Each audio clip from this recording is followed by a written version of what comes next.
নারায়ণগঞ্জের রূপগঞ্জে ছোট বড় ৩০০-রও বেশি খামারে প্রস্তুত হচ্ছে কোরবানির পশু। এবার উপজেলার চাহিদার চেয়ে বেশি পশু প্রস্তুত রয়েছে কোরবানির জন্য। রূপগঞ্জের ছোট বড় প্রায় ৩০০-রও অধিক খামারি তারা তাদের খামারে কোরবানির পশুর পরিচর্যার ব্যস্ত সময় পার করছেন। গরু মোটা তাজা করতে তারা প্রাকৃতিক পদ্ধতি বেছে নিয়েছেন। তবে এবার গত বছরের তুলনায় গোখাদ্যের দাম বেশি হওয়া, পশুপালনে খরচ বেড়ে যাওয়ায় লাভ নিয়ে শঙ্কা প্রকাশ করেছেন বেশিরভাগ খামারিরা। রিয়াজ হোসেনের তথ্য ছবিতে প্রতিবেদন। নারায়ণগঞ্জের রূপগঞ্জ, খামার ভরা গরু। এরকম দেশি জাত ছাড়াও রয়েছে পাকিস্তানি শাহিওয়াল, রাতি, গির, অস্ট্রেলিয়ান ফ্রিজিয়ান, আমেরিকার ডেক্সটার সহ বিভিন্ন জাতের গরু। প্রতিদিন সকাল থেকে রাত অবধি সেই পশুদের পরিচর্যায় ব্যস্ত খামারের কর্মীরা। গরু দ্রুত মোটা তাজা করতে অ্যাস্টোরের ব্যবহার না করে প্রাকৃতিক পদ্ধতিতে কাঁচা ঘাস, খৈল, চালের ভুসি, গমের ভুসি, ছোলা, সয়াবিন ও খড় খাওয়ানো হয় বলে জানান তারা। খামারিদের অভিযোগ, বিগত বছরের চেয়ে এবছর গোখাদ্যের দাম অনেকটাই বেশি।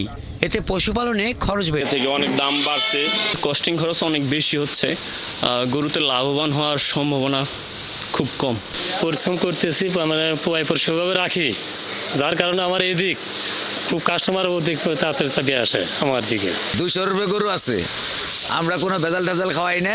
150 গরু বেচমু কুরবানির মধ্যে। গরু পাল্টাছি, আমাদের ভুসি খাওয়াই, খের খাওয়াই, পানি খাওয়াই, ঘাসের অভাব না, ঘাসি ভুসির তো ঘাসি বেশি খাওয়াই।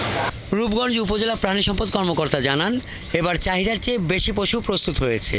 মোটা তাজাকরণের অনিয়ম প্রতিরোধে পুরো উপজেলায় 40টি ভেটেরিনারি টিম সার্বক্ষণিক খামারগুলোর দিকে বিশেষ খেয়াল রাখছে। আমাদের প্রতিটা ইউনিয়নে একটা করে দল করেছি, আমাদের মাঠ সহকারীগণ, ভেটেরিনারি সার্জন এবং উপজেলা থেকে আমরা 40 জনের দলে আমরা প্রশিক্ষণ দিয়ে থাকি, যেন গো খাদ্যের ক্রয়কৃত খাদ্য কিভাবে কম খরচ করে আমাদের ঘাস, উন্নত জাতের ঘাস লালন পালন করে সাইলেজ, ভুট্টা, অন্য কোনো মাধ্যমে কিভাবে এই খাদ্যের ব্যয়টা মিনিমাইজ করা যায়, আমরা তাদেরকে প্রশিক্ষণ করছি। সরাসরি ছাড়াও অনলাইনের মাধ্যমে এখানকার খামারগুলোতে পশু বেচা কেনা চলছে। এবার কোরবানির ঈদ সামনে রেখে উপজেলা প্রাণী সম্পদ অধিদপ্তরের তালিকাভুক্ত 200-র অধিক গবাদি পশুর খামার ছাড়াও উপজেলার বিভিন্ন এলাকায় ছোট ছোট শতাধিক খামারে প্রস্তুত হয়েছে প্রায় 7,500 পশু। হাসান আহমেদ, 71।